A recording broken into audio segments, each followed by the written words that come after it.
So in this video, we're talking about how we generate and transmit electricity. Talking a lot about renewables and non-renewables, how electricity is actually produced, the induction process. Talking a bit about AC and DC, but also mainly about transformers. If you really want to push to the A&A style, you need to know how we actually do equations using transformers. And I'll use the space below here to do that later on.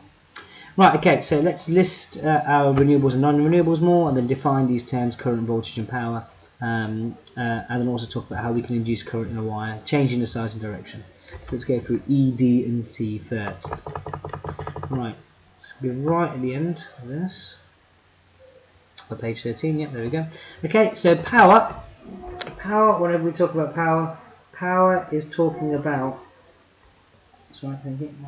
power is talking about the rate at which energy is transferred. So power is the energy per second. Current is the rate of flow of charge, normally electrons. And potential difference is a measure of the electrical pressure of the energy being transferred. So in other words, it's the energy per unit charge. Okay, so energy per unit charge. Here's your equation. So it's power equals current times potential difference, or power equals current times voltage. That's the idea. Right. I'm going to skip around a bit. I know it said to list 3 renewables and whatnot, but I'm going to skip straight to AC and DC so we can compare the two. You need to know a bit about AC and DC. Mains voltage is 230 volts AC, and it's 50 hertz, which means 50 waves per second. Direct current, that's only in one direction. Okay, I need to show you these graphs. You can see that this alternates between a positive value and a negative value, and you can see that this is only positive. I want to draw a couple of extra lines on here. Right, this, if only we had that line, would also be DC. It is constantly negative. This, constantly positive. That would be DC as well. Good. Remember, we can actually figure out how tall each of these are. Okay, so remember, if each of these is 3 volts, that's 3, that's 6, that's 9 volts. If each of these is now 5 volts, that's 5, that's 10, that's 15 volts. So you can figure out the height just by counting the boxes. They will tell you how much each box is worth, like I've done underneath over here. Right, inducing electricity. This is important. Okay, this is the key behind everything to do with generating electricity. All you actually need to generate electricity is a magnet and a coil of wire. Okay, the wire needs to be conducting, of course, and all that's happening are magnetic field lines are being cut. Okay, so you can do that by moving the wire in and out of the magnetic field lines. The other way of doing it is leave the wire still and instead move the magnetic field. So in other words, make the magnetic field change. Move the magnet, and that would also induce electricity. So induction happens whenever there's cutting of magnetic field lines. That's the key thing. Okay, so you can move a magnet in and out of a coil of wire, or you can move a coil of wire in a magnet, or you can move a wire in a magnetic field. So how can we actually make more and more electricity? Well, you've got to be cutting more field lines. You've got to induce more voltage, to induce more current, you've got to cut more field lines. And to do that, you can use a stronger magnet, you use more coils of wire, you can increase the speed of the movement, but use a larger area of coil. So in an AC generator, that's all that's happening. Magnetic field lines are being cut, okay, because of the fact they're rotating a coil in a magnetic field. Each end of the coil is connected to a slip ring, okay, and that's because each slide over the coil sometimes will move upwards through the field and sometimes downwards. Okay, so you want it to continually get the same current going through it, so therefore you've got to make sure it brushes past it rather than it is connected to it and therefore angles up. Okay, remember we can see it on a oscilloscope trace like I showed you above, where we had the wave and we figured out how much voltage is actually in it. Right, so 2 main groups of ways of generating electricity: renewables and non-renewables. Okay, let's go through non-renewables first. So I'll bump this up slightly. There we go. Non-renewable electricity. It's a pretty standard process. Okay, you always have a boiler, and in the boiler you heat a fuel. You burn a fuel solid to release energy. That heats up water to create steam. Steam then turns a turbine. Turbine turns a generator, which makes electricity. Okay. So here we go. Fuel is burned to release heat energy. Heat pours water, turning into steam. Steam is then pressurized for force to turn a turbine. Turbine turns a generator, which is essentially a magnet and a coil of wire. Generator then generates electricity. That electricity goes off the national grid. Here are the energy transfers for it. Make sure you know the energy transfers for it. It's actually quite a common question. So pause that video and get those down if you need to right now. So what do renewable and well, one more non-renewable one we're quickly need to talk about, and that's nuclear power stations. You know a lot more about this in P2. The key thing you need to understand is that it's the nuclear reactions that give out heat energy this time, okay, and they raise the temperature of the water. Okay, from that point onwards is identical to that of a fossil fuel power station, and they use two main fuels, plutonium and uranium. So what are the advantages and disadvantages? Well, the main ones are here.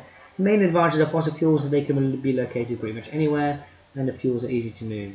Okay, it's a reliable fuel source. Nuclear powers, well, they don't produce any harmful gases. Okay, and uranium is actually quite cheap nowadays. So no carbon dioxide produced for greenhouse gases, therefore no global warming or little global warming. No sulfur dioxide produced, therefore little acid rain. Well, the non-renewables have a disadvantage. Non-renewable fossil fuels have a disadvantage that they will run out. Okay, they also fossil fuels give out carbon dioxide, which contributes to the greenhouse effect and global warming. Also, fossil fuels give out sulfur dioxide, which contributes to breathing problems and acid rain. Nuclear fuels will run out, they're non-renewable.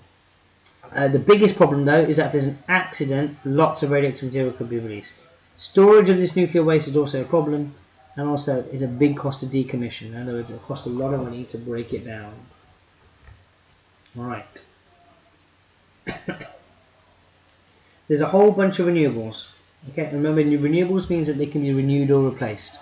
You need to know how they each work. So biomass uses the same process as a turbine and a generator, it's just using landfill to heat things up.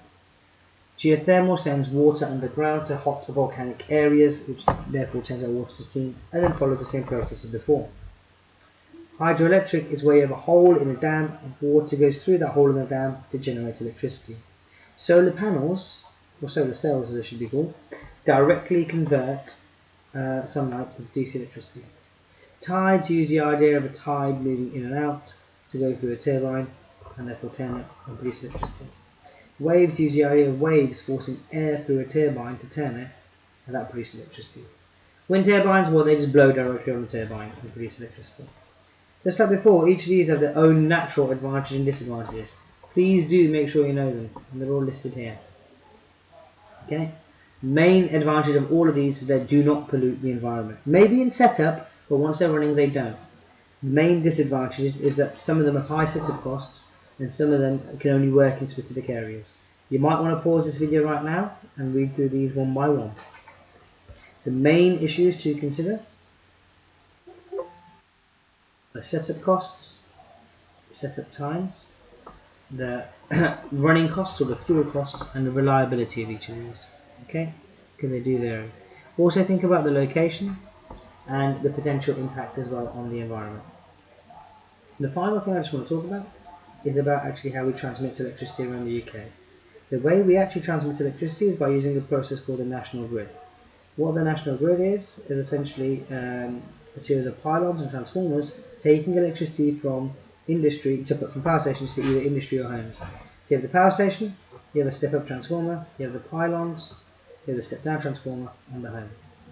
The structure of the transformers is that you have more turns, more cores of wire on the side that you want to go up. So you want a higher voltage on this side, you step up, and therefore it's going to have more turns on that side. The reason why we do this is so that there's less power loss in the national grid. It increases the efficiency. Okay? It increases the efficiency. It increases the efficiency by decreasing the current. So let me list out what it's actually doing. Okay? So what's actually happening is the national grid increases the voltage in the power lines, and therefore it decreases the current, which means there's less energy or power lost, and that increases the efficiency. That's the process. When you have high currents, you have a lot of heat coming off these wires. So to get over that fact, they increase the voltage over here, and therefore there's a low current. When it comes back out, they decrease the voltage and increase the current.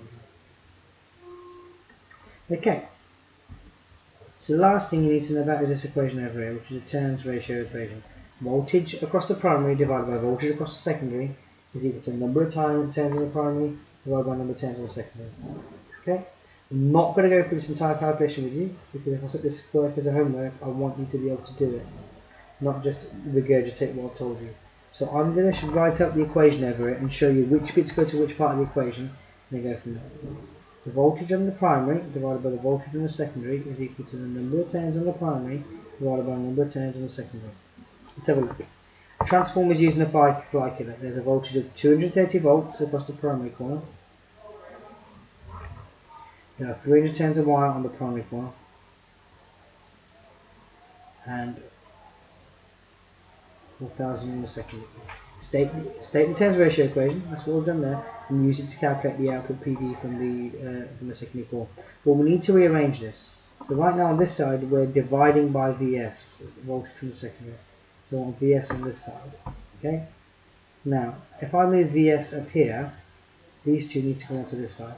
So NS is going to come to the top, NP is going to come onto the bottom. So it could be NS divided by NP, it's the other way around, and we're going to times that by VP, and that will get us our answer. So in other words, it's going to be 300 divided by 4,000, and that's going to be times by 230, and that will tell us our voltage on the secondary, and that we can figure out.